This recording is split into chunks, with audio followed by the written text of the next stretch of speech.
Assalamualaikum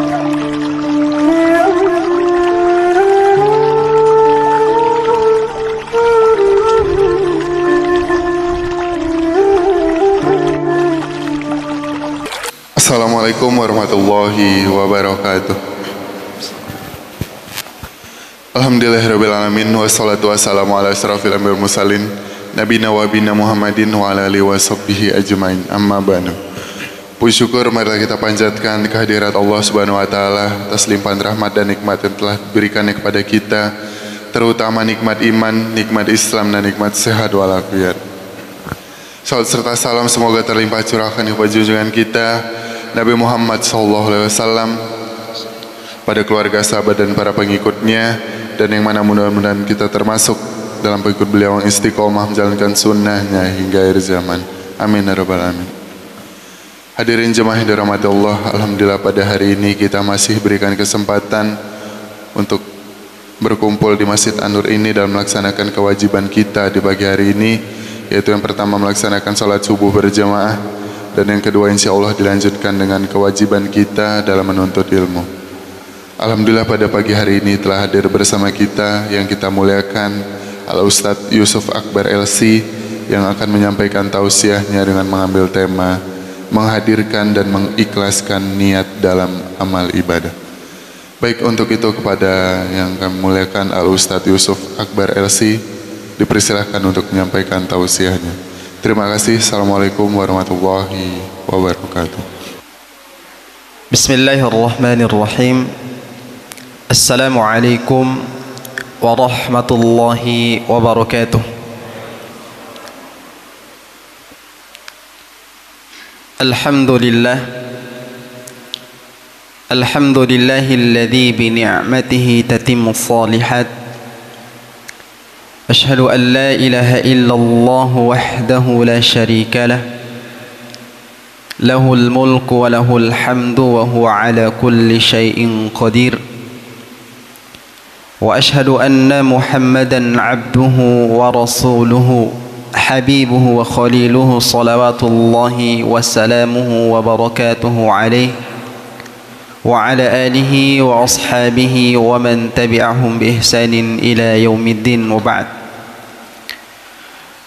Jamaah salat subuh yang insyaallah dirahmati oleh Allah Subhanahu wa taala,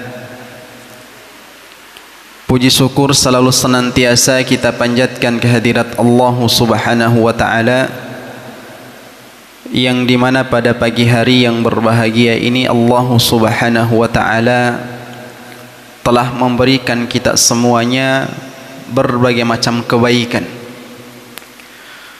Kebaikan yang pertama, Allah Subhanahu wa taala memberikan kita kesempatan untuk hidup kembali setelah Allah mematikan kita dalam keadaan sementara. Lalu yang kedua, kita mulai hari kita dengan beribadah kepada Allah Subhanahu wa taala dengan yang sunnah terlebih dahulu, 2 rakaat sebelum salat subuh, yang Nabi SAW katakan dalam hadisnya, raq'atayil fajri khairun minad dunya wa ma fiha. 2 rakaat sebelum salat subuh jauh lebih baik dibandingkan dunia dan seisinya. Dilanjutkan dengan kebaikan yang ketiga, 2 rakaat yang wajib yang barusan kita kerjakan, dan mudah-mudahan semua rangkaian ibadah yang barusan kita kerjakan diterima di sisi Allah Subhanahu wa taala. Lalu kebaikan yang pada saat ini kita dapatkan juga jamaah sekalian, sebagaimana yang disampaikan oleh Al-Ibnu Qayyim rahimahullahu taala, beliau mengatakan ad-dunya kulluha zulmatun. Semua yang berada di dalam dunia ini jamaah sekalian adalah kegelapan, illa kecuali bermajelis di dalam majelis ilmu agama Allah Subhanahu wa taala, dan mudah-mudahan kita termasuk orang yang mendapatkan kemuliaan itu. Kemudian salawat dan salam tidak lupa kita sampaikan dan haturkan buat Rasul yang mulia, seorang nabi yang kita harapkan syafaatnya nanti di hari kiamat, seorang nabi yang selalu kita berharap kepada Allah Subhanahu wa taala bisa menemani Nabi sallallahu alaihi wasallam masuk ke dalam surganya Allah, dan mudah-mudahan kita yang berada di tempat ini menjadi bagian daripada umat Rasul sallallahu alaihi wasallam yang akan istiqamah di atas ajaran Islam yang telah Nabi sallallahu alaihi wasallam perjuangkan. Ma'asyiral muslimin, jamaah salat subuh yang insyaallah dirahmati oleh Allah. Di dalam kitab Al-Arba'in An-Nawawiyah, beliau menyebutkan hadis yang paling pertama yang berkaitan dengan tentang niat kita kepada Allah Subhanahu wa taala dalam beribadah. Dan hadis ini jamaah sekalian ditulis juga oleh Al-Imam Al-Bukhari dalam kitabnya Sahihul Bukhari di bagian pertama, dan bahkan di dalam kitab Umdatul Ahkam hadis ini pula ditempatkan di bagian yang paling pertama. Kenapa jamaah sekalian?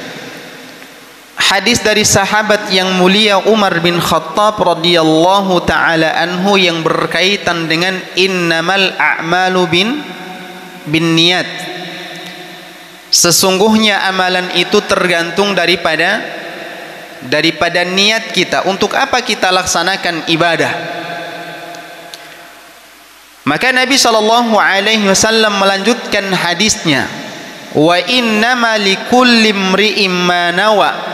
Siapapun di antara kita pasti akan mendapatkan balasan terhadap ibadah yang kita kerjakan sesuai dengan apa yang kita niatkan.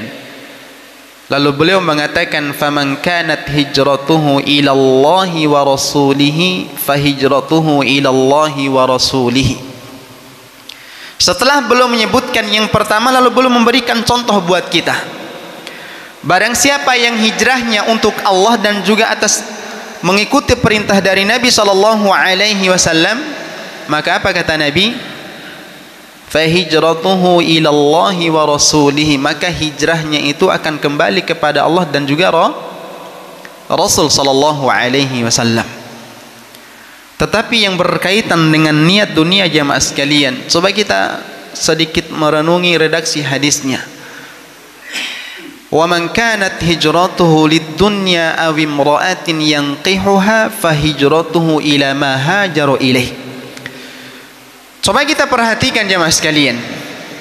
Yang pertama tadi ketika hijrahnya kepada Allah dan juga mengikuti perintahnya Nabi sallallahu alaihi wasallam, maka disebut dan diulangi kata yang sama. Fahijratuhu ila Allahi wa rasulihi, maka hijrahnya akan kembali kepada Allah dan juga Rasul. Tetapi di bagian yang kedua, Nabi SAW mengatakan, dan barang siapa yang hijrahnya karena dunia ataupun wanita yang ingin ia nikahi, fahijratuhu ila ma hajara ilaih, maka hijrahnya akan kembali kepada apa yang ia niatkan. Hadis ini jamaah sekalian diriwayatkan oleh Al-Imam Bukhari dan Muslim dalam sahihnya. Ma'asyiral muslimin yang dirahmati oleh Allah Azza wa Jalla,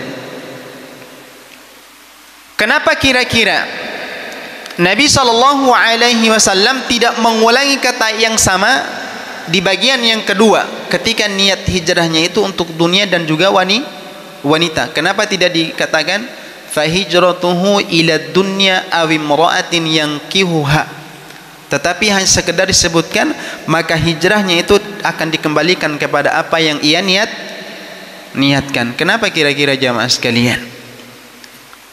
Yang pertama tadi jelas kata Allah dan Rasulnya diulangi kembali oleh Nabi, tetapi kata dunia dan wanita tidak diulangi oleh Nabi sallallahu alaihi wasallam. Kenapa jamaah sekalian? Ya? Kenapa Pak? Tidak berharga. Maka jawabannya benar.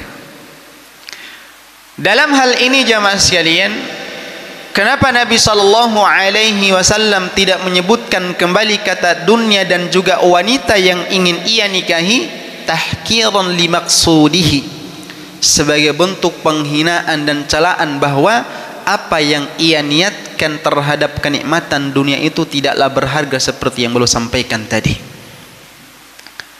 Lalu yang kedua, kenapa disembunyikan niat daripada orang yang berhijrah itu? Karena banyak kenikmatan dunia yang ingin ia dapatkan, sehingga Nabi SAW tidak menentukan hanya 2 saja, akan tetapi begitu banyak. Dan asbabul wurudnya dalam hadis ini jamaah sekalian, sebab adanya hadis ini, kalau Al-Quran kan asbabun nuzul, kalau hadis asbabul wurud, sebab terjadinya hadis ini sehingga keluar dari lisan Nabi SAW. Hadis ini ketika Nabi SAW melakukan hijrah, ada salah satu di antara orang yang melakukan hijrah itu tujuannya bukan mengikuti perintahnya Nabi SAW, akan tetapi disebabkan karena ada wanita yang bernama Ummu Qais yang ingin orang ini nikahi. Ma'asyiral muslimin yang dirahmati oleh Allah Subhanahu wa taala, poin yang pertama yang berkaitan dengan hadis ini jamaah sekalian, yang dikatakan oleh Al-Imam Asy-Syafi'i, beliau mengatakan hadzal haditsu thuluthul ilmi. Hadis yang barusan kita sampaikan adalah sepertiga daripada ilmu agama yang kita pelajari. Dari sekian banyak ilmu agama yang kita hadiri, maka sepertiganya itu ada di dalam hadis yang akan kita sampaikan dan yang akan kita jelaskan. Lalu beliau mengatakan wa yadkhulu fi 70 baban minal fiqhi. Hadis yang barusan ini masuk dalam pembahasan masalah fikih itu sebanyak 70 bab. Masalah solat yang barusan kita kerjakan harus dengan niat atau tidak jamaah sekalian? Harus dengan niat. Sebelumnya lagi kita berwudu dengan niat atau tidak? Tentu dengan niat. Li raf'il hadathi atau listibahatis shalah. Ketika kita berwudu, tentunya kita niatkan untuk mengangkat hadas supaya bisa melaksanakan ibadah salat. Berpuasa harus ada niat atau tidak? Tentu harus ada niat. Maka Al-Imam Syafi'i mengatakan bahwa hadis ini akan masuk dalam pembahasan masalah fikih sebanyak berapa tadi? 70 bab. Saking banyaknya jamaah sekalian. Nah, itu yang pertama. Lalu yang kedua,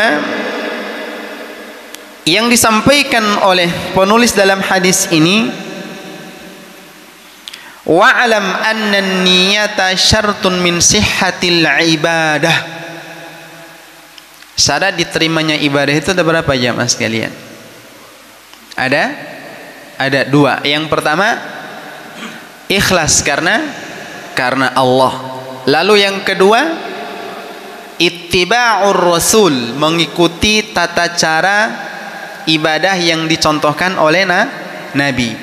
2 poin ini jamaah sekalian tidak bisa kita pisahkan. Kapan kita ikhlas tidak mengikuti Nabi, amalan tertolak. Kapan kita mengikuti Nabi cuman kita mengerjakan ibadah tidak ikhlas karena Allah, semuanya akan tertolak. Apalagi dua-duanya hilang. Sudah tidak ikhlas, tidak mengikuti tuntunan Nabi pula, maka tentu hadis itu ataupun amalan itu akan ditolak oleh Allah Subhanahu wa taala, sesuai dengan hadis Nabi sallallahu alaihi wasallam, man 'amila 'amalan laisa 'alaihi amruna fahuwa raddun. Barang siapa yang beramal apapun amal ibadahnya yang ia kerjakan tidak pernah dicontohkan oleh Nabi, maka amalannya tertolak. Maka jamaah sekalian, 2 syarat ini harus kita penuhi supaya amal ibadah baik yang wajib ataupun yang sunnah, yang fardu ain ataupun yang fardu kifayah, semuanya diterima di sisi Allah Subhanahu wa taala. Ma'asyiral muslimin yang dirahmati oleh Allah Azza wa Jalla. Itu poin yang kedua. Sedangkan poin yang ketiga, mungkin ada pertanyaan di antara kita, Ustaz, kenapa disyariatkannya niat dalam Islam? Kenapa harus ada niat? Maka dalam hal ini disebutkan wa'alam annal maqsuda minan niyati amran. Maksudnya disyariatkannya niat dalam Islam ini jamaah sekalian ada dua tujuannya. Yang pertama tamyizul amali. Tujuan disyariatkan niat yang pertama adalah untuk membedakan amalan kita. Yang pertama apa tadi? Untuk membedakan amalan. Dan poin yang pertama ini dibagi menjadi dua pula. Yang pertama jamaah sekalian, tamyizul ibadat anil adat. Membedakan antara ibadah dan kebiasaan. Contohnya apa kira-kira jamaah sekalian? Ketika dalam perkara niat yang akan membedakan antara ibadah dan kebiasaan yang kita lakukan. Contohnya di Jumat sebelum subuh, kan ada sunnah yang dianjurkan untuk dilakukan di situ bagi pasangan suami istri. Tetapi ada di antara kita yang sebelum subuh itu memang biasa mandi.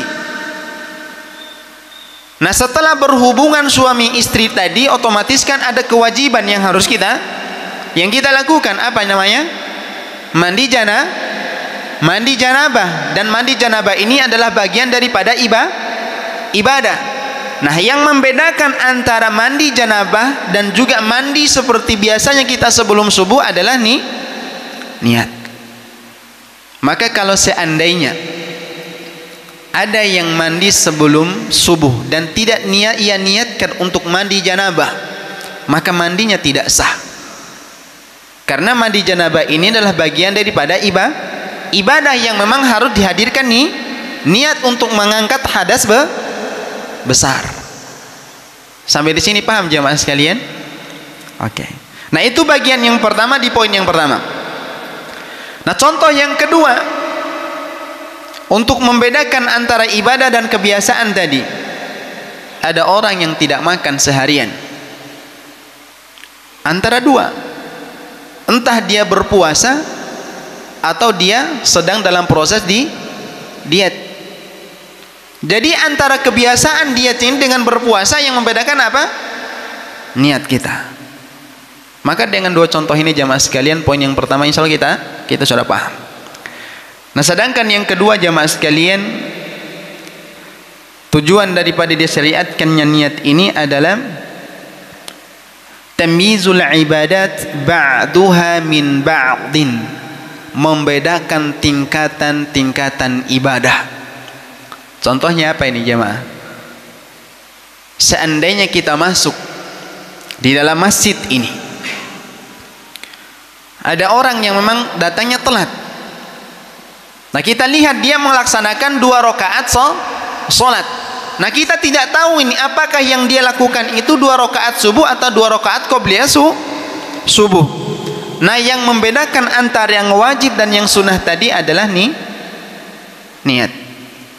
Ini poin yang kedua, paham jemaah sekalian?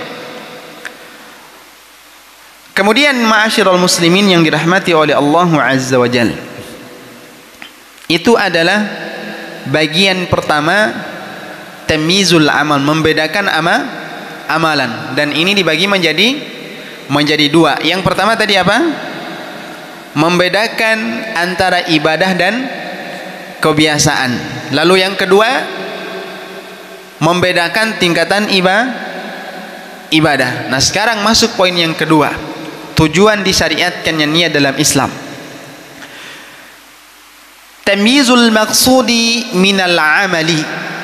Niat ini disyariatkan untuk membedakan apa tujuan kita melakukan amalan.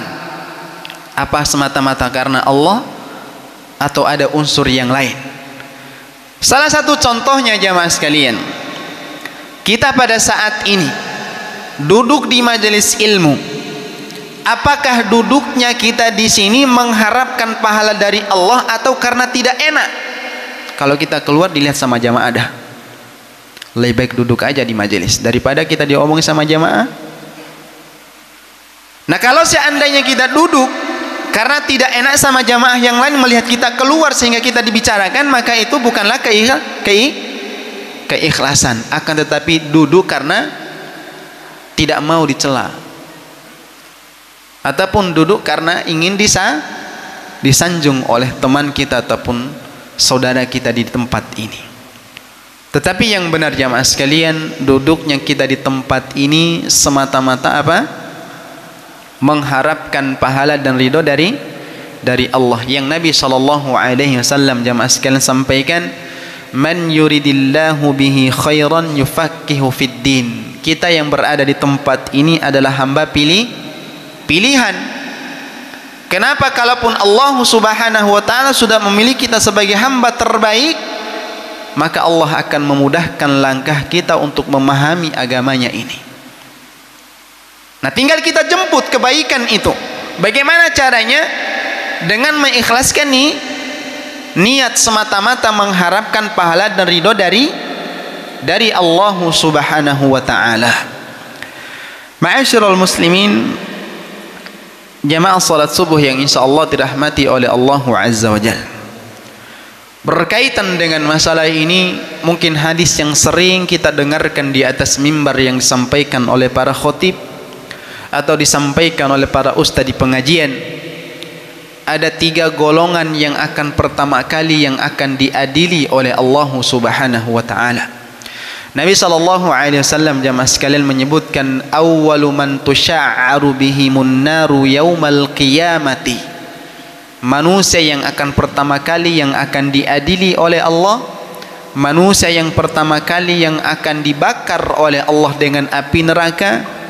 Salah satu di antara 3 golongan itu Nabi SAW menyebutkan, rajulun ta'allamal ilma wa 'allamahu wa qara'al Qur'an. Salah satu di antara 3 golongan yang Nabi SAW sebutkan itu jamaah sekalian, ada seseorang yang belajar ilmu agama, kita masuk di dalamnya. Wa 'allamahu, kemudian mengajarkan kembali ilmu tersebut, lalu kemudian mereka membaca Al-Qur'an. Semua kita masuk dalam golongan ini. Nanti di hari kiamat jamaah sekalian, orang ini akan dipanggil dan dihadapkan di pengadilan Allah, lalu Allah bertanya kepadanya, fama amilta fiha. Yang kita tahu 3 amalan ini yang akan mengantarkan kita ke dalam surga. Tetapi malah sebaliknya, ketika Allah bertanya fama amilta fiha, kenapa engkau melakukan amalan itu? Bisa saja kita mengatakan ta'allamtul ilma wa 'allamtuhu wa qara'tu fikal Qur'an. Aku belajar ilmu agama, mengajarkan ilmu itu dan membaca Al-Qur'an semata-mata mengharapkan ridho dari Allah. Itu ucapan orang tersebut ketika ditanya. Tetapi apa kata Allah? Kadzabta, engkau telah berdusta, kata Allah. Ini satu di antara kita ini jamaah, kita sama-sama duduk nih di dalam satu majelis, tetapi terkadang niat kita ini berbeda. Tapi semuanya mudah-mudahan ikhlas karena Allah Subhanahu wa taala.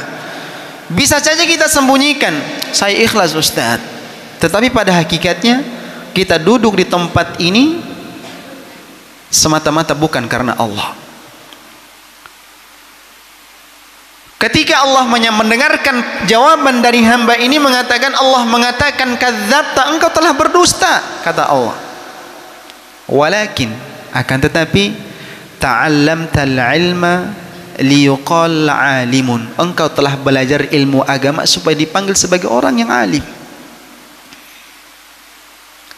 Wa qara'tal Qur'an, dan engkau membaca Al-Qur'an supaya dipanggil sebagai qari, orang yang mahir dalam membaca Al-Qur'an. Apakah hadisnya sampai di situ? Tidak. Nabi SAW mengatakan, thumma umira bihi fasuhiba 'alan nari hatta ulqiya finnar. Atau thumma umira bihi wa suhiba 'ala wajhihi hatta ulqiya finnar. Setelah Allah memberikan pernyataan itu, Allah sampaikan, Nabi SAW mengingatkan kita, dikatakan kepada orang tersebut akan dicampakkan oleh Allah, lalu ia dilemparkan ke dalam nerakanya Allah Subhanahu wa ta'ala. Ma'asyiral muslimin, satu hari di sana jangan sampai kita bayangkan seperti satu hari kita di alam dunia. Maka sebelum sampai kepada tahap kehidupan yang selanjutnya jamaah sekalian, kita kan semuanya akan meninggal nih. Kami mengajak kepada diri kami pribadi dan umumnya jamaah sekalian, setiap ibadah yang kita kerjakan, baik yang ibadahnya sunnah maupun yang wajib, selalu kita perbaharui niat kita untuk apa kita lakukan ibadah itu. Harta yang kita keluarkan, ibadah salat yang barusan kita kerjakan, kebaikan yang kita berikan kepada orang lain, untuk apa semua itu kita kerjakan? Jangan sampai ada sedikit di dalam hati kita ini rasa ingin dipuji dan disanjung oleh manusia. Kalau seandainya seperti itu jamaah sekalian, mari kita terus memperbaharui niat kita.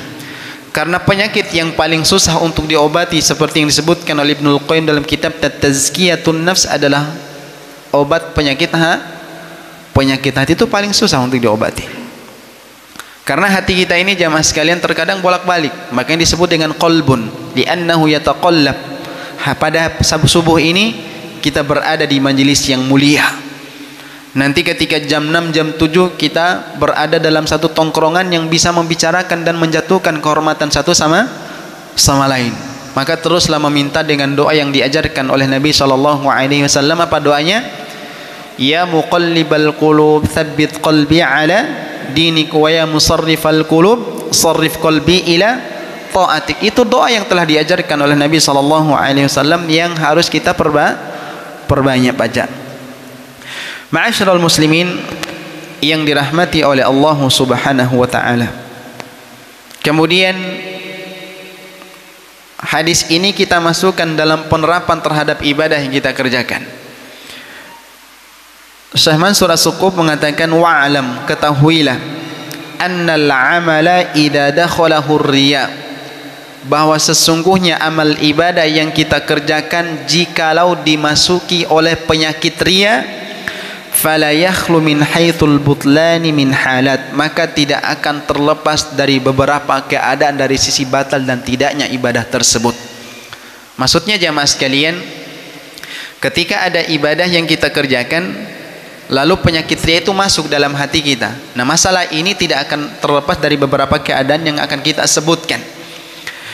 Keadaan yang pertama jamaah sekalian, an yakunal isyraku fi aslil amali, penyakit riya itu dari awal ibadah memang sudah masuk. Sebelum takbiratul ihram tadi yang kita lakukan pas salat subuh, itu penyakit riya ingin dipuji dan disanjung oleh manusia itu sudah ada dari awal ibadah.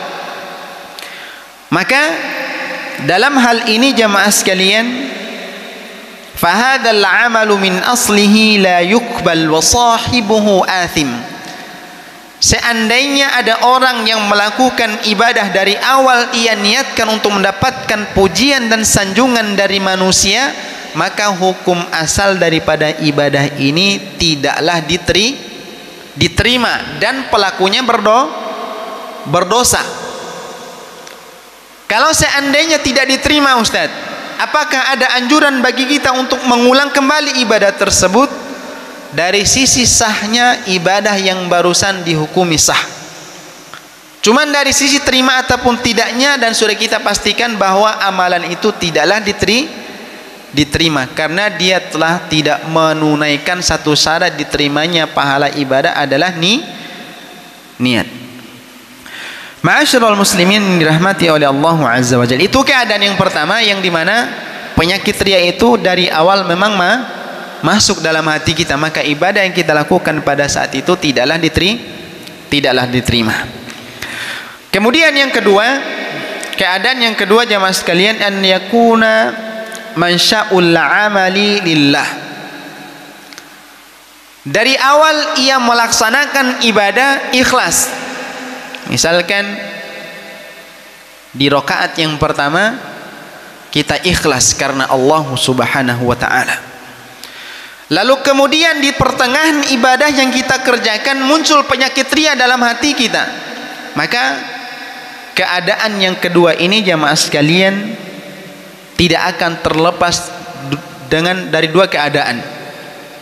Awalnya kita ikhlas, di pertengahan ibadah ada unsur ria, maka dalam hal ini tidak akan pernah terlepas dari dua keadaan. Yang pertama yang disebutkan adalah an yambani akhiruha ala awwaliha. Ibadah yang barusan kita kerjakan saling keterkaitan antara awal sampai akhir. Contohnya apa jemaah sekalian? Seandainya bagian daripada ibadah itu kalau seandainya ada penyakit ria, maka ibadahnya tidak sah ataupun tidak diterima pahalanya. Dari awal sampai akhir saling keterkaitan, tidak bisa kita pisahkan. Contohnya ibadah salat.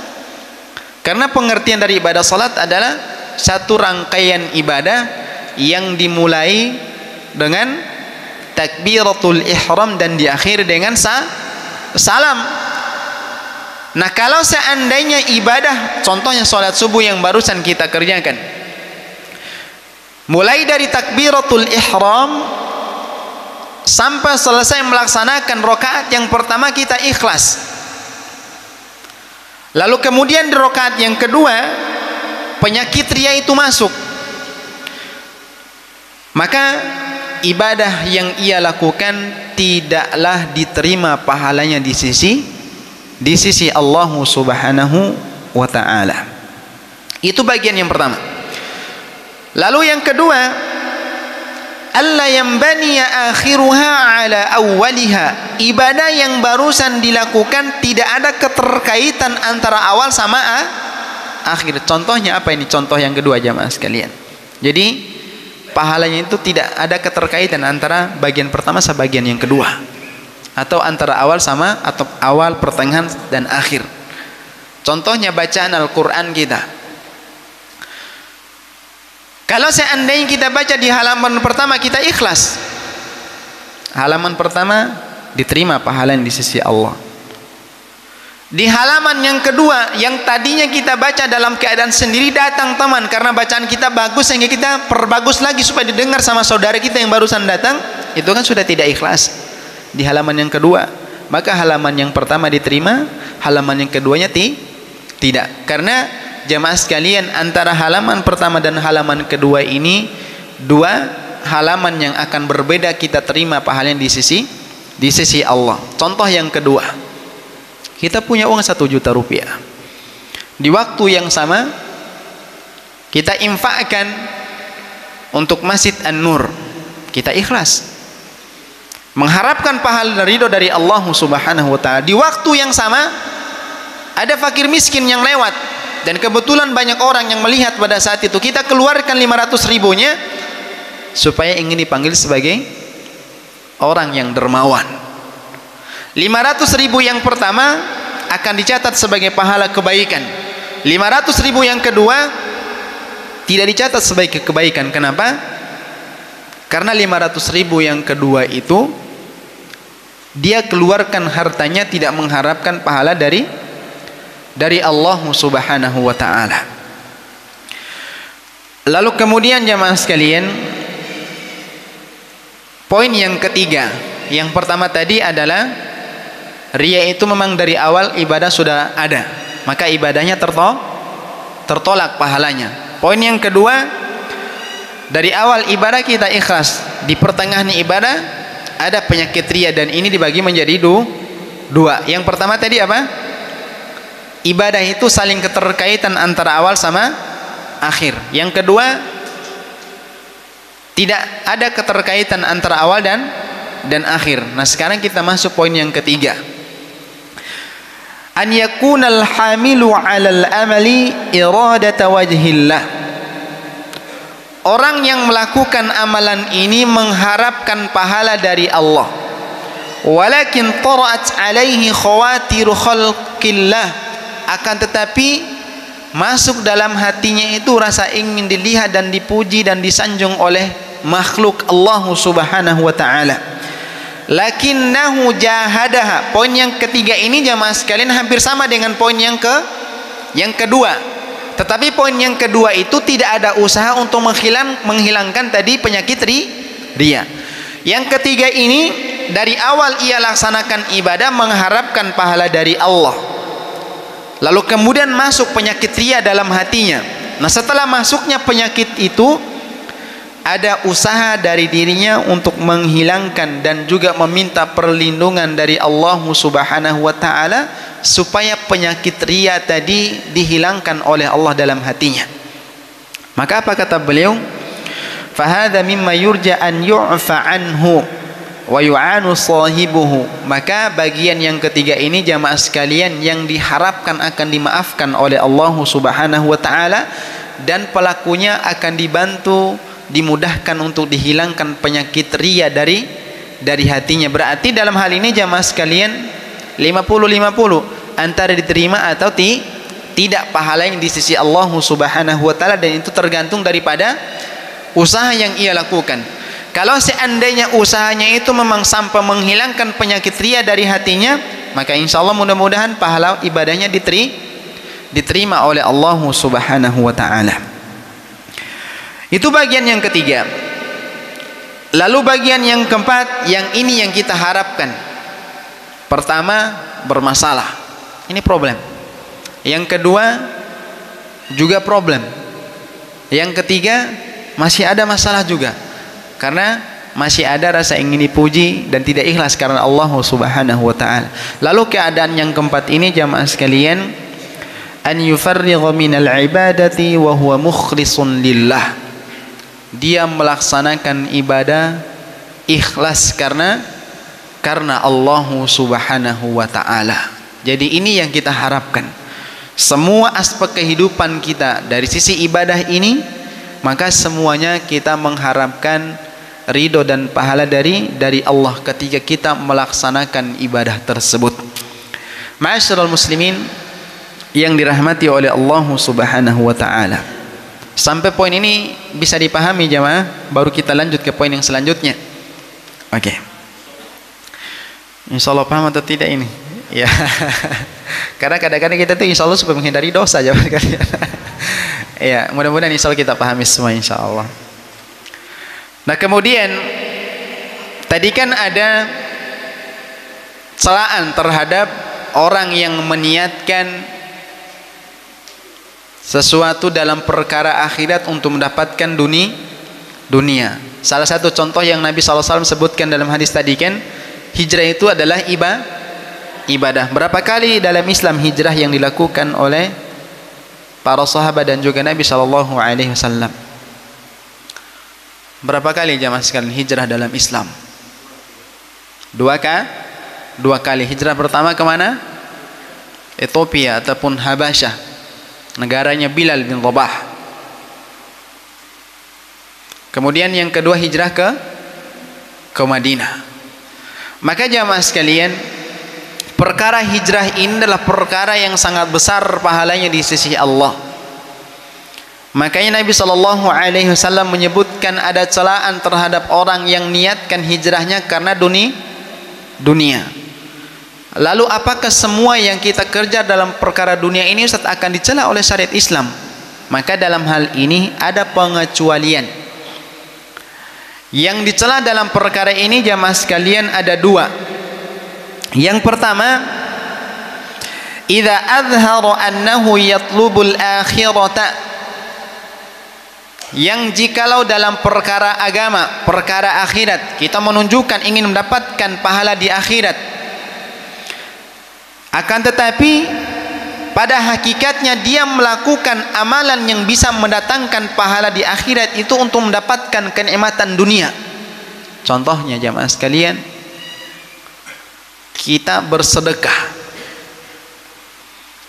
Secara zahir kita memang mengharapkan pahala. Akan tetapi di satu sisi hakikatnya semua itu kita laksanakan supaya ingin dipanggil sebagai orang yang dermawan, atau kita mengharapkan imbalan yang jauh lebih besar. Maka inilah masuk dalam celaan daripada hadis Nabi SAW. Kita perlihatkan untuk mendapatkan akhirat, tetapi pada hakikatnya dalam diri kita ini ingin mendapatkan dunia. Itu yang pertama. Lalu yang kedua, idza ashghalathu anil akhirati. Perkara yang dicela dalam hal ini jamaah sekalian, yang jikalau kita mengejar yang namanya kenikmatan dunia sehingga kita lupa akan akhirat, itu yang dicela. Kita sibuk mencari dunia jamaah sekalian, sampai kita lupa kewajiban kita sebagai hamba Allah untuk beribadah. Berapa banyak di antara kita sibuk dengan pekerjaan sampai kita lupa untuk mengerjakan sholat di awal waktu. Dan bahkan ada yang melaksanakan ibadah sholat sampai memasuki waktu yang diharamkan untuk melaksanakan ibadah. Dan ini yang Allah maksudkan dalam Al-Quran, fawailul lil musallin alladzina hum an salatihim sahun. Celaka bagi orang-orang yang sholat. Yang sholat aja masih celaka, apalagi yang tidak. Siapa kira-kira yang Allah maksudkan dalam hal ini? Ada dua. Yang pertama, yang lalai akan ibadah salatnya. Lalai dalam masalah ini kata para ulama mufassir adalah mengundur-ngundur waktu salat sampai hampir keluarnya waktu salat. Di ayat yang selanjutnya dia melaksanakan ibadah akan tetapi karena faktor riya. Dan ini adalah orang yang melaksanakan salat akan tapi dia celaka. Maka jamaah sekalian, seperti yang disampaikan, jangan sampai kita masuk dalam ungkapan Al-Imam Hasan Al-Basri ini. Beliau mengatakan, min alamati i'radillahi 'anil abadi. Di antara tanda Allah tidak sayang kepada kita, di antara tanda Allah tidak suka dengan kita, an yaj'ala syugulahu fi ma la ya'ni. Allah akan menyibukkan kita terhadap perkara-perkara yang akan menjauhkan kita dari akhirat. Jangan sampai kita mengira bahwa ketika Allah memberikan banyak kenikmatan dunia, pekerjaan selalu dimudahkan, akan tetapi kita tidak pernah mendekatkan diri kepada Allah. Itu namanya adalah al-istidraj, bentuk pembiaran dari Allah, sampai nanti ketika waktu yang cepat ataupun yang tepat, Allah akan mencabut kenikmatan itu dengan cara tiba-tiba ketika kita lupa kepada Allah. Maka jangan sampai kita masuk dalam golongan yang mengejar dunia sampai kita lupa akhirat. Syariat Islam jamaah sekalian tidak pernah melarang kita untuk mencari yang namanya kenikmatan dunia.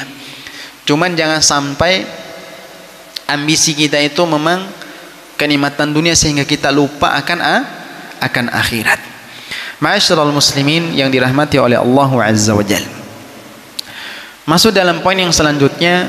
Ini suruknya jam berapa?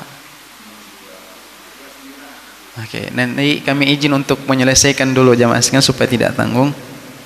Insya Allah masih tinggal sedikit. Tadi disebutkan kata al-hijrah. Maka dalam definisi secara syariatnya, hijrah ini jamaah sekalian al-intiqalu min baladil syirki ila baladil Islam.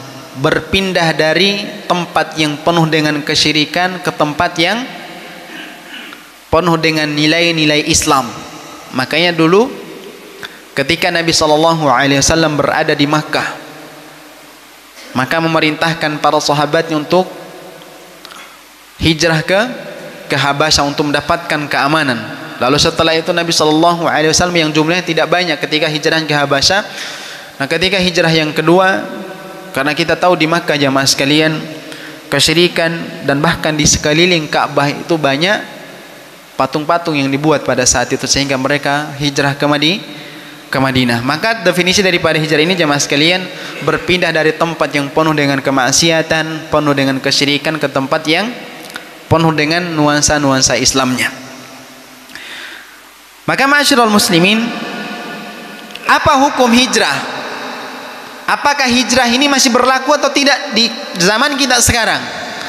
Maka masih berlaku dan tinggal kita lihat keadaannya. Hukum hijrah ini tergantung keadaan. Maka hukum yang pertama, fatakunul hijratu wajibatan. Hijrah yang pertama hukumnya wajib. Apa syarat-syarat yang harus kita penuhi barulah hijrah itu dikatakan wajib bagi kita? Yang pertama, idza kanal muslimu yaqdiru 'alaiha. Syarat yang pertama baru bisa dikatakan hijrah ini wajib, muslim tersebut mampu dari sisi jasmani dan rohani untuk berpindah dari tempat itu. Dia dalam keadaan sehat, dia memiliki kemampuan dari sisi materi untuk membeli dan atau menyewa kontrakan supaya dia tinggal di tempat yang baru, maka itu syarat yang pertama. Syarat yang kedua, wa huwa fi dzatil waqti la yatamakkanu min izhari dinihi. Di waktu yang sama dia tidak mampu menghidupkan dan mengamalkan syariat-syariat Islam. Ketika dia mau sholat, dilarang untuk sholat. Ketika azan mau dikumandangkan, azan dilarang untuk dikumandangkan.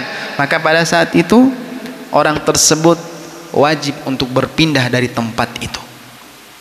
Syarat yang ketiga, wa yakhsha ala nafsihi, takut akan menimpa dirinya keburukan dan kerusakan yang terjadi di tempat itu.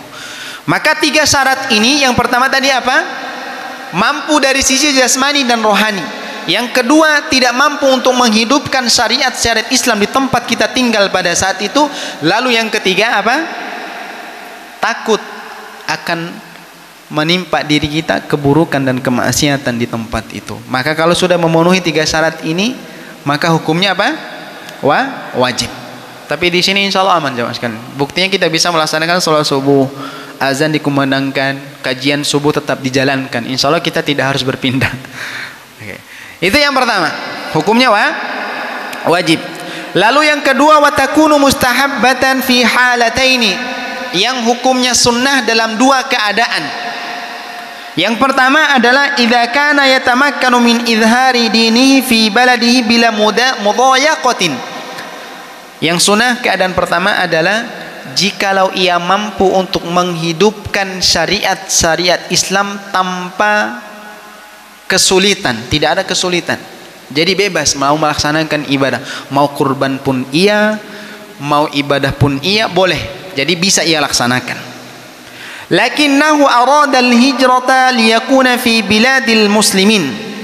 Orang ini jamaah sekalian tinggalnya di negara yang sifatnya non muslim, negara kafir. Di mana negara kafir? Amerika dan negara-negara lainnya. Tetapi di tempat itu ia bisa menghidupkan syariat Islam. Salat Idul Fitri dia bisa kerjakan. Maka tetapi dia hanya sekedar punya keinginan untuk berpindah dari tempat itu supaya bisa tinggal di negara muslim. Maka ini yang hukumnya sunnah. Akan tetapi jamaah sekalian, illa in kana baqa'u fi biladil kuffari anfa' liqiyamihi bid-da'wati lil Islam fa baqa'uhu hinaha afdal. Kecuali tinggalnya dia di negara kafir itu lebih bermanfaat dengan dia bisa mendakwahkan orang-orang tersebut untuk kembali ke jalan Allah, maka menetapnya ia di negara kafir jauh lebih utama dibandingkan dia berpindah. Karena dari sisi manfaat. Itu keadaan yang pertama. Lalu yang kedua, man hajara min baladi islamin. Siapa yang berpindah dari negara Islam ke negara Islam yang lainnya, contohnya li ajli ta'allumiddin, untuk belajar ilmu agama Allah. Salah satu contohnya kan teman-teman kita, anak-anak kita, saudara-saudara kita yang dari Indonesia berpindah tempatnya untuk sementara ke Arab Saudi untuk belajar ilmu agama Allah. Seperti kami, contohnya kami di Saudi dari 2016 sampai 2022. Nah, dalam waktu yang sangat singkat ini jamaah sekalian kami berpindah untuk tujuan menuntut ilmu agama Allah. Maka berpindahnya kami untuk tujuan menuntut ilmu agama ini hukumnya sunnah.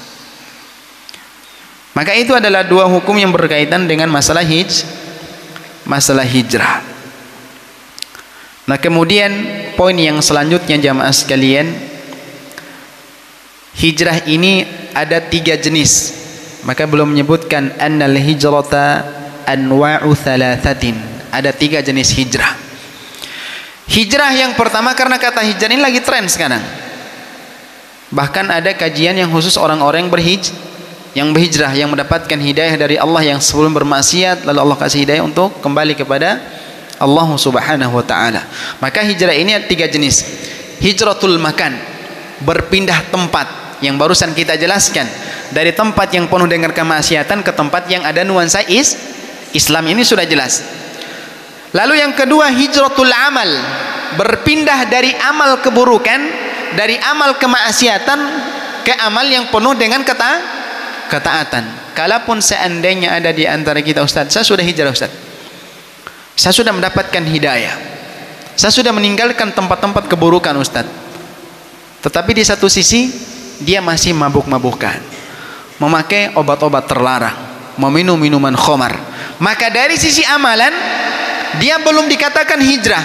Dari sisi tempat sudah, dia meninggalkan tempat-tempat yang memang penuh dengan kemaksiatan, berpindah tempat tinggalnya, sudah berpindah dari tempat tongkrongan yang membicarakan keburukan saudaranya, berpindah ke tempat yang selalu berzikir kepada Allah Subhanahu wa taala.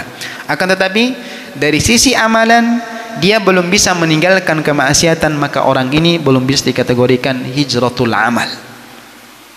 Maka ma'asyiral muslimin yang dirahmati oleh Allah Subhanahu wa taala, orang yang benar-benar hijrah itu adalah yang meninggalkan segala sesuatu yang diharamkan oleh Allah. Maka jenis hijrah yang ketiga, jamaah sekalian, hijratul amil, meninggalkan pelaku-pelaku maksiat. Jangan berteman dan bersahabat dengan pelaku maksiat. Kenapa Nabi SAW mengatakan bahwa as-sahibu, bukan Nabi SAW, ungkapan Arab, as-sahibu sahibun, sahabat ataupun teman, kalau bahasa ibu-ibu mah besti. Ya. Kalau ibu mah besti. Besti ataupun teman itu diibaratkan seperti sebuah magnet yang terkadang menyeret kita ke dalam kebaikan, yang terkadang menyeret kita dalam keburukan. Maka Nabi SAW memberikan perumpamaan. Perumpamaan teman duduk yang saleh dan teman duduk yang buruk itu seperti apa? Seperti orang yang menjual minyak wangi dan juga orang yang pandai besi. Kalau kita berteman dengan orang yang menjual minyak wangi, bisa kita beli minyak wanginya. Kalaupun tidak bisa beli, kita mendapatkan daripada hadiah yang ia berikan. Dan kalaupun dia tidak memberikan hadiah kepada kita, minimal bau wangi parfum yang ia pakai bisa kita cium. Begitupun dengan teman yang saleh. Dari awal kita orang tidak pernah menjalankan ibadah. Kalau kita berteman dengan yang rajin ibadah, lama-kelamaan kita akan malu.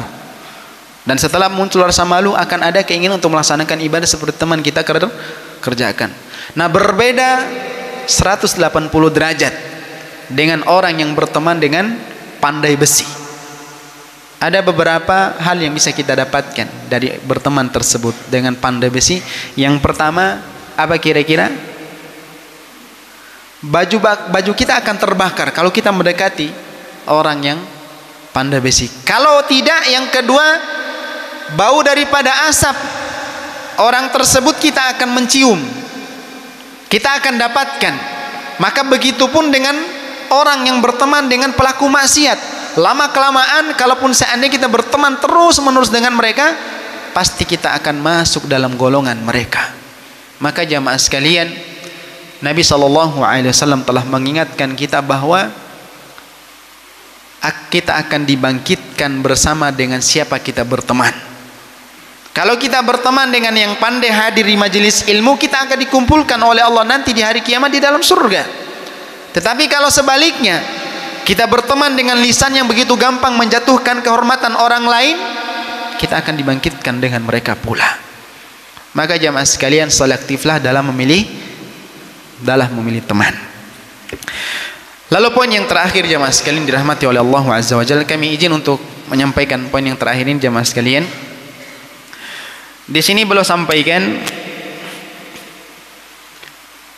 bahwa ketika kita meninggalkan ataupun menjauhkan diri kita daripada saudara kita, maka dalam hal ini ada dua poin. Yang pertama, hajruhu li ajli amrin min umurid dunya. Ketika kita menjauhkan diri kita dari saudara kita, dari orang lain karena perkara dunia. Kalau seandainya ada persoalan dunia, misalkan karena beda merek mobil mungkin, atau mungkin beda ukuran rumah, dia lebih bagus, lebih besar, sedangkan kita tinggal di kontrakan, sehingga kita nggak usah main sama mereka. Maka dalam hal ini disebutkan oleh beliau di sini, fahada la yajuzu lahu an yatajawaza hajruhu thalathata ayyamin. Kalaupun perkara dunia yang menjadi persoalan jamaah sekalian, tidak diperbolehkan bagi kita untuk mendiamkan dan tidak saling sapa bersama dengan saudara kita, tidak boleh melebihi daripada 3 hari 3 malam. Berarti diperbolehkan hanya batasannya 3 hari 3 malam. Setelah itu kita balik lagi, baik lagi. Karena Nabi SAW menyebutkan dalam hadisnya, la yahillu li muslimin an yahjura akhahu fawqa 3 layalin. Tidak halal. Kalau tidak halal berarti haram hukumnya.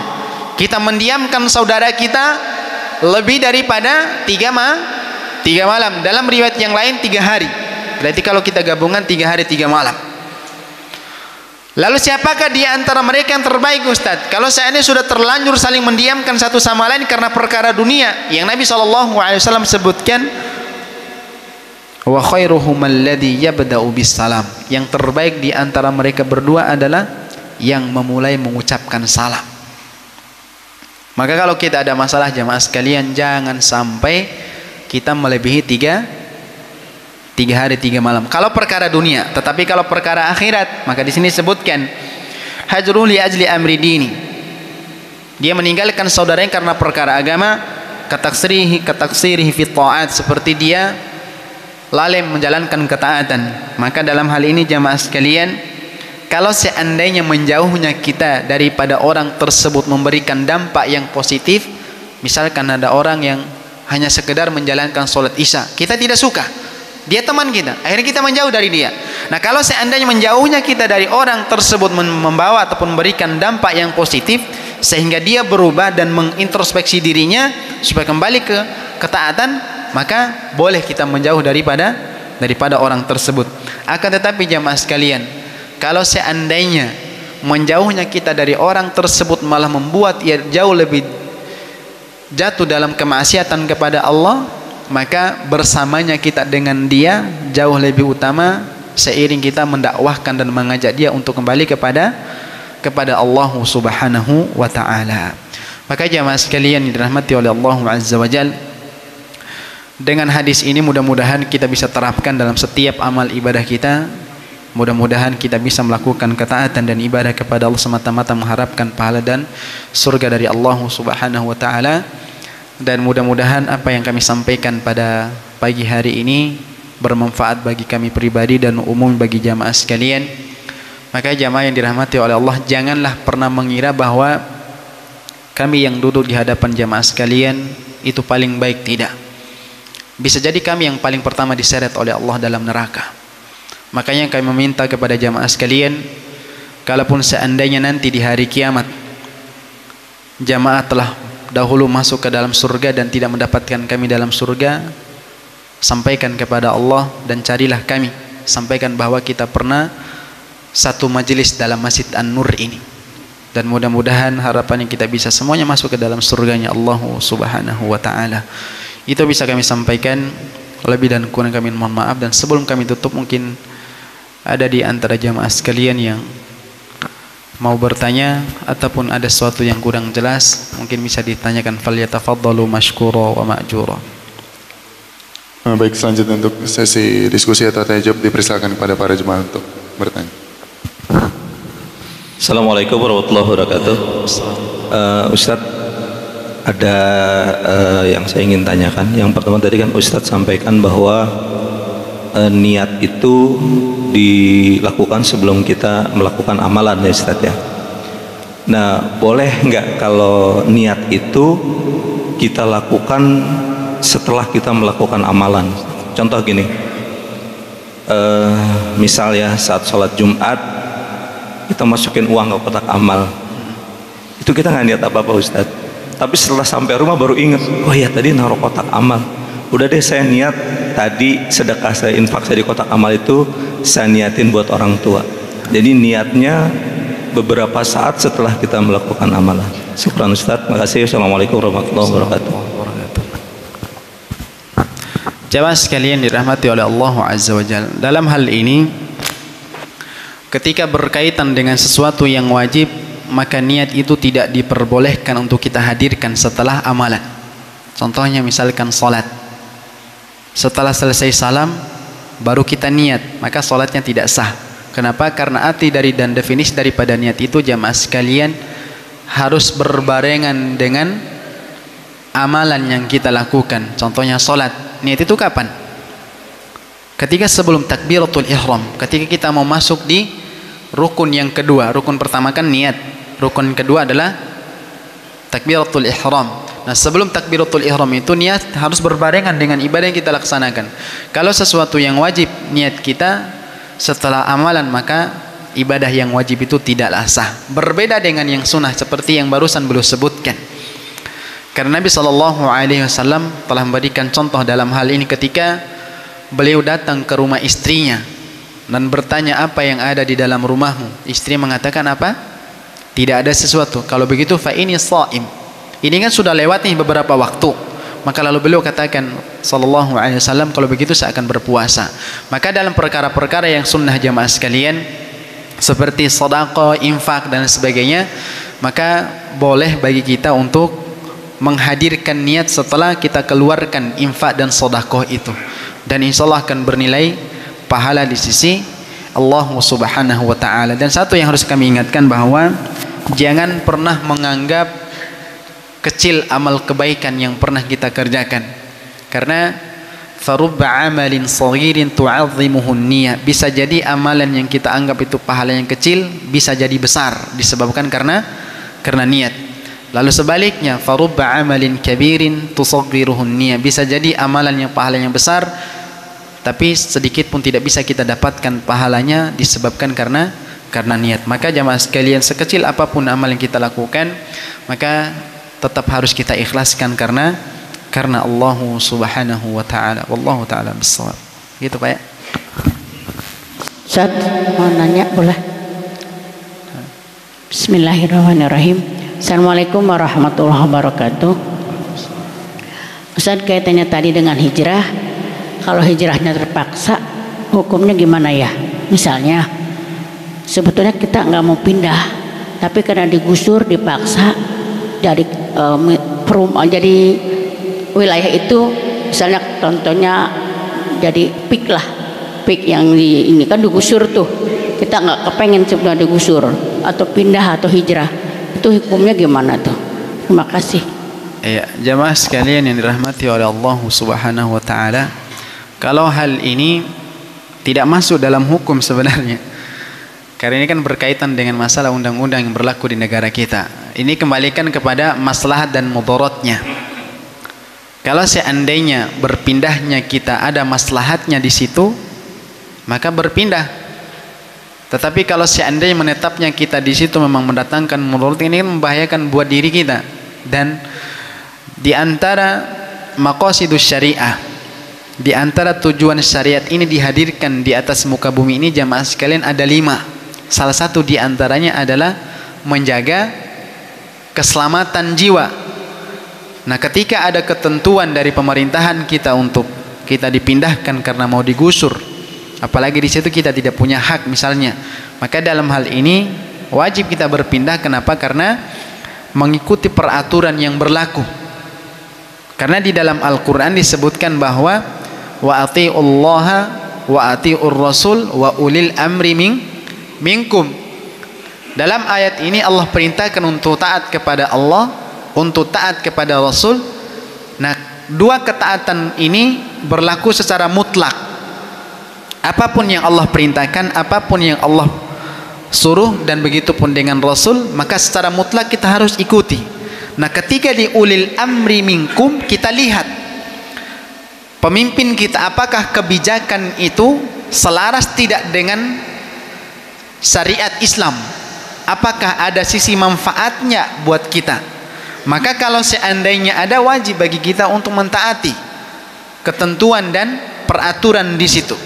Maka dalam hal ini jamaah sekalian yang dirahmati oleh Allah Azza wa Jal, jangan sampai ketika kita memaksa untuk tinggal di tempat itu yang pada awalnya memang ada penggusuran, maka dalam hal ini kan membahayakan diri kita. Maka lebih baik kita berpindah tempat untuk mendapatkan kenyamanan dan keamanan, dan supaya tidak terjadi keributan dengan pemerintah pemerintahan. Begitu Bu ya? Iya. Allah alam bisawab. Silakan Pak.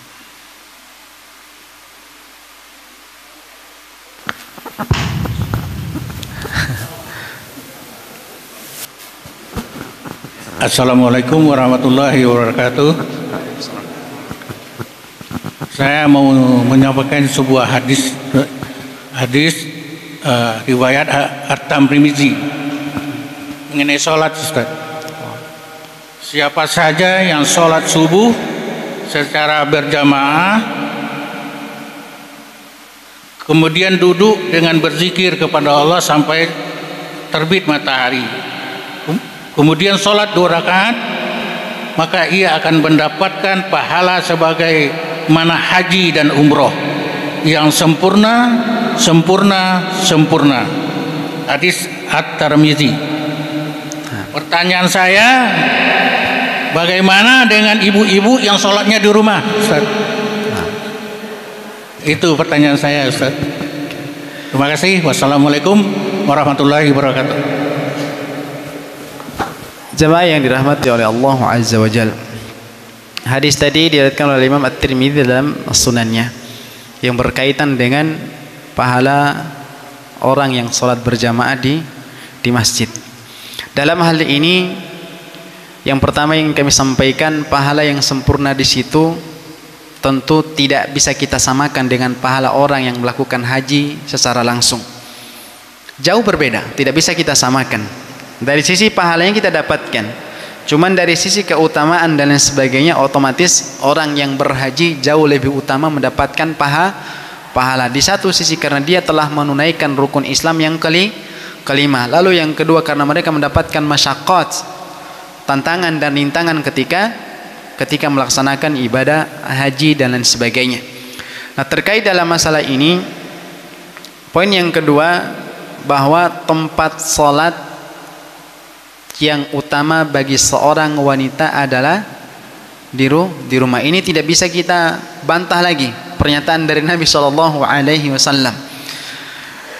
Lalu bagaimana dengan seorang wanita yang jikalau mereka berkehendak untuk datang ke masjid, maka pahala yang disampaikan oleh Nabi SAW tadi tetap mereka dapatkan.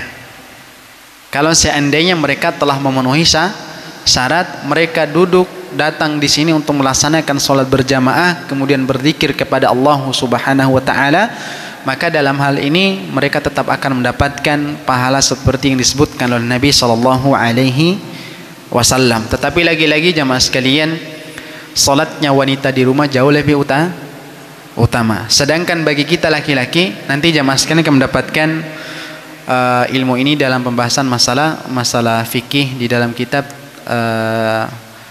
Fathul Qarib, bahwa yang pertama hukum sholat berjamaah bagi laki-laki di dalam masjid itu fardu kifayah. Fardu kifayah. Bukan kami yang menyampaikan. Ini madhab yang kita anut, madhab Syafi'i. Nanti di matan Abi Suja', jamaah sekalian akan bisa mendapatkan hal demikian nanti di matan Abi Suja'. Fardu kifayah, cuman jangan sampai dijadikan sebagai dalil supaya tidak datang ke masjid. Ustaz tadi menyampaikan fardu kifayah, berarti cukuplah sebagian aja yang datang ke masjid. Jangan. Banyak keutamaan yang lain yang akan kita dapatkan kalau kita memang datang sholat berjamaah di masjid. Baru kita keluar dari rumah menuju masjid ini, di setiap langkah kita akan diangkat derajatnya, di setiap langkah kaki kiri kita akan dihapus dosa kita. Belum lagi mendapatkan pahala sholat berjamaah. Berapa perbandingannya? 27 derajat berbanding satu. Mana yang kita pilih, yang satu atau 27? 20 derajat. Yang kita tidak tahu satu derajatnya berapa besar tingkatannya, kan kita nggak tahu. Maka dalam hal ini jamaah sekalian dirahmati oleh Allah Subhanahu wa taala, salat berjamaah kita jauh lebih utama di masjid. Kalau salat yang sunnah, Nabi SAW sampaikan bahwa bagi kita laki-laki, afdhalus salatil mar'i fi baitihi illal maktubah, sebaik-baiknya salat bagi seseorang, bagi yang laki-laki itu salatnya di rumah, kecuali salat yang wajib itu di masjid. Maka bagi kami dan saran bagi jemaah sekalian, sebelum datang ke masjid itu untuk mendapatkan kemuliaan tadi, sholat sunnah 2 rakaat qobliyah subuhnya kalau bisa di rumah. Datang ke masjid tinggal nunggu iqamat. Kalaupun masih ada waktu sholat tahiyatul masjid, maka silakan. Wallahu a'lam. Begitu Pak ya? Oke. Nah, baik, mengingat waktu cukupkan Ustaz. Terima kasih Ustaz atas materi yang diberikan. Semoga apa yang disampaikan tadi dapat bermanfaat bagi kita semua. Amin. Selanjutnya mohon ditutup dengan doa Ustaz. Ya, jamaah sekalian dirahmati oleh Allah Azza wa Jal, itu yang bisa kita sampaikan pada hari ini. Mudah-mudahan kita berharap kepada Allah Subhanahu wa taala ilmu yang kita cari ini dijadikan sebagai ilmu yang bermanfaat, ilmu yang akan mengantarkan kita menuju surganya Allah Subhanahu wa taala, dan mudah-mudahan kita semuanya bisa dijadikan sebagai hamba yang masuk ke dalam surganya Allah Subhanahu wa taala. Dan akhirnya kita tutup majelis kita ini dengan doa kafaratul majelis. Subhanakallahumma bihamdika asyhadu an la ilaha illa anta astaghfiruka wa atubu ilaik. Assalamu alaikum warahmatullahi wabarakatuh.